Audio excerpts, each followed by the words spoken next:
भारत को security council में जाने से रोकने के लिए ऐसी चाल रची गई चाइना द्वारा जिसको भारत के ही लोगों ने समर्थन दिया। इन तस्वीरों का सच सामने आ गया है, मगर इसके पहले आप बताइए कि इस ट्रेन के बारे में आपने सोचा था कि कोविड में ये कैसे चल रही है। जिन तस्वीरों का एजेंडा बनाया गया उसको खींचने वाले असली रिपोर्टर सामने आए और उन्होंने बताया कि ये तस्वीरें तो 2018 में उनके द्वारा ही खींची गई थी। शशि थरूर कांग्रेस के नेता बताते हैं कि भारत की वजह से चाइना को यूनाइटेड नेशन सिक्योरिटी काउंसिल में सीट मिली और आज के समय चाइना ही भारत का सबसे बड़ा रोड़ा बना है जो भारत के परमानेंट मेंबरशिप में हमेशा वीटो लगा देता है। पूरे विश्व को पता है कि कोरोना फैलाया चाइना ने और वैक्सीन पहुंचाई भारत ने। इस वैक्सीन को रोकना जरूरी हो गया था चाइना के लिए। यह खबर है 20 जनवरी 2021 की। फ्रांस के अंदर खबर छपती है कि भारत ही फार्मेसी ऑफ द वर्ल्ड बनता जा रहा है। जिस दिन यह खबर छपी थी उस दिन तक देखा जाए तो भारत एक प्रकार से कोविड से उबर चुका था और उसके केस कम से कम होते ही जा रहे थे, मतलब कोविड खत्म। पहली बात भारत की ख्याति बढ़ रही थी, दूसरी बात भारत को इससे कोई फर्क नहीं पड़ा था।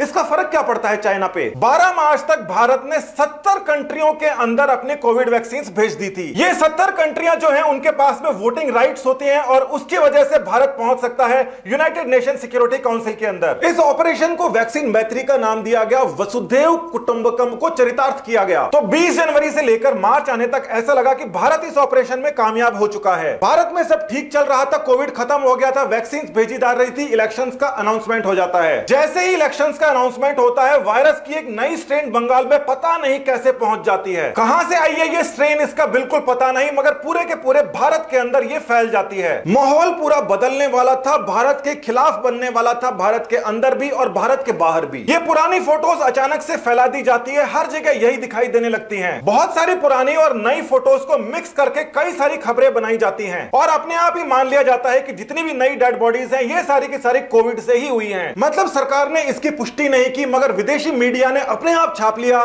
कि ये सारी की सारी बॉडीज कोविड वाली हैं। भारत के अंदर स्थिति खराब हो चुकी है। चाइना का अखबार है साउथ चाइना मॉर्निंग पोस्ट, ये जबरदस्ती कंफर्म कर देता है कि जितनी भी बॉडीज गंगा के अंदर पाई जा रही हैं वो सारी की सारी कोविड विक्टिम्स हैं। और ये जो फोटोज यहां पर यूज की जा रही हैं आपको पता है पुरानी फोटोज है, किसी के ऊपर भी मास्क नहीं है, पीपी किट नहीं है। ये तक झूठ बोल दी जाती है कि मनोज कुमार सिंह के नाम का एक ऑफिशियल है जिसने इस बात को कंफर्म किया है। इस पूरे के पूरे आर्टिकल के अंदर आप देख लीजिए जिस लेटर का जिक्र कर रहे हैं कि मनोज कुमार सिंह द्वारा लिखा गया है वो लेटर इस पूरी की पूरी पोस्ट के अंदर इन्होंने नहीं लगाया क्योंकि ऐसा कोई लेटर था ही नहीं। जबरदस्ती इनको प्रूव करना था ये सारी बॉडीज कोविड विक्टिम है, इंडिया कोविड की वॉर हार गया है, इंडिया की वैक्सीन मत लो। और साथ ही के अंदर फर्जी अकाउंटों से इस प्रकार की बातों को पिन करना शुरू कर देते हैं कि इसीलिए चाइना के अंदर कोई भी खाने का सामान इंडिया से नहीं आता। अब ऐसी कंट्री से आखिर कोई वैक्सीन क्यों लेगा जहां पर उनके खुद के लोग मर रहे हैं। मगर बात इतनी साधारण नहीं है, जो मैनिपुलेशन है उसको देखिए। यह वीडियो आपको YouTube के ऊपर मिल जाएगा, 2013 का है। उस समय वहां पर मुख्यमंत्री समाजवादी पार्टी के थे और केवल 50 रुपए देकर लाश को ठिकाने लगाने का वहां पर कार्यक्रम चल रहा था। नदी के अंदर लाश फेंकने के लिए वहां के कांस्टेबल तक जाया करते थे साथ साथ में। और ये लाशें कौन से मजहब की थी इसके बारे में कहीं पर कोई रिपोर्ट हो नहीं सकती, आपको पता है। थोड़ा सा ढूंढने पर एक और वीडियो आपको 2015 का मिल जाएगा, उस समय भी समाजवादी पार्टी ही वहां पर थी और सबका मुद्दा यह था कि गंगा के अंदर शव क्यों बहाए जा रहे हैं। और ये जो फोटोज वहां पर दिखाई गई थी, हालांकि मीडिया के अंदर फोटोज नहीं दिखाते, उस समय भी नहीं दिखाया करते थे, मगर तकरीबन ऐसे के ऐसे वीडियोस थे जो इस समय कई सारे यूजर्स एक जगह से दूसरी जगह फैला रहे हैं। थोड़ा बहुत आजू बाजू से जरूर कुछ दिखा दे मगर वर्ल्ड मीडिया लाशों को, चिताओं को जलते हुए नहीं दिखाती। मगर इस बार इंडिया की जो चिताएं थी, लाशें थी,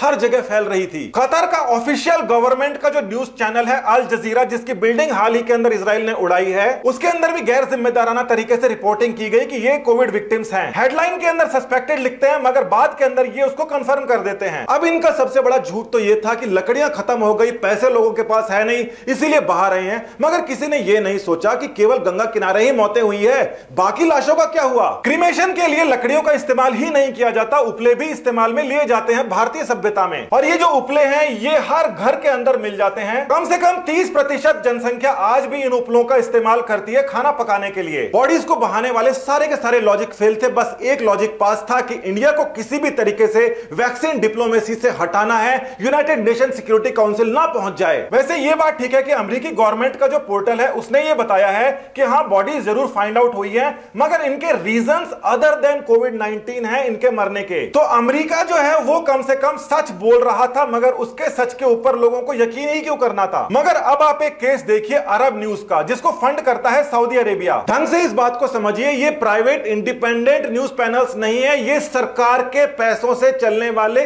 सरकारी मुखपत्र हैं। अब यहां पर ये इंडिया वेरिएंट का नाम जानबूझकर इस्तेमाल कर रहे हैं, जबकि ये चाइना वेरिएंट का करते नहीं है। ये देखिए, यहां पर सर्च किया हमने चाइना वेरिएंट और उस सर्च के अंदर कुछ नहीं निकला, दूसरी खबरें निकलने लग गई। उसके बाद में हमने वुहान वायरस को सर्च करने की कोशिश की तो भी दूसरी अलग अलग खबरें निकलने लगी, क्योंकि इन्होंने वुहान वायरस के नाम से कोई खबर नहीं छापी। यूके वेरिएंट के नाम से भी अरब न्यूज के ऊपर कोई खबर नहीं है। यहां पे अगर कोई खबर है तो केवल और केवल इंडिया वेरिएंट के नाम से खबर है। और इससे बड़ा सबूत आपको क्या चाहिए? भारत को भारत के लोगों से ही बदनाम करवा दो, इंटरनेशनल लेवल पर बदनाम करवा दो, उसकी वैक्सीन डिप्लोमेसी खत्म करवा दो, कैसे भी करके भारत को यूनाइटेड नेशन सिक्योरिटी काउंसिल जाने से रोको। चाइना ने आधिकारिक रूप से जश्न मनाया है अपने रॉकेट के उड़ने का और इंडिया के अंदर चिताओं के जलने का। और ये यहां पर जो चीनी भाषा के अंदर लिखा गया है, समझ लीजिए वहां की सेंट्रल पॉलिटिकल और लीगल अफेयर्स ने इस बात को खुद स्वीकारा है। हर किसी ऐसे वैसे नत्थु खेरे का अकाउंट नहीं है, सेंट्रल लीगल अफेयर्स कमीशन का अकाउंट है,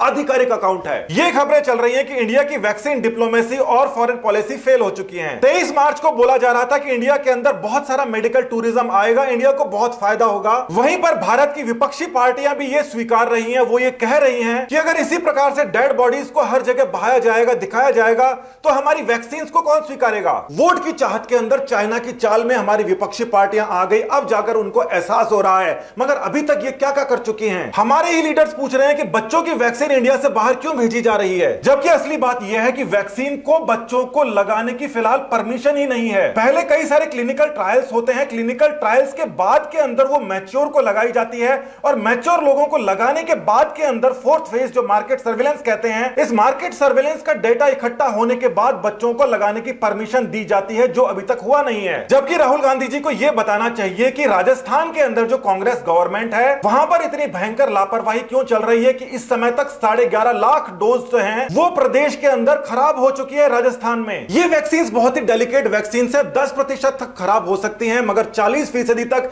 एक जगह खराब हो रही है एक ही राज्य में, जबकि दूसरी जगह 0% खराब हो रही है। इसका मतलब लापरवाही हो रही है राज्य सरकार के द्वारा। फिर भी बड़ी बात यह है कि विपक्षी पार्टियों को अब समझ आ गई है और वो इस प्रोपेगेंडा से दूरी बना रहे हैं। आपको भी इस प्रोपेगेंडा से बाहर निकल के आना होगा और समझना होगा कि हम बार बार वही गलतियां करते हैं, विदेशी चालों के अंदर फंस जाते हैं और अपने ही देश का नुकसान करते हैं। पार्टीबाजी बाद में कर लेना, जब चुनाव आए उसके पहले देश एकजुट होकर रहना सीखे, यही हमारे लिए अच्छा है। बहुत बहुत धन्यवाद, नमस्कार।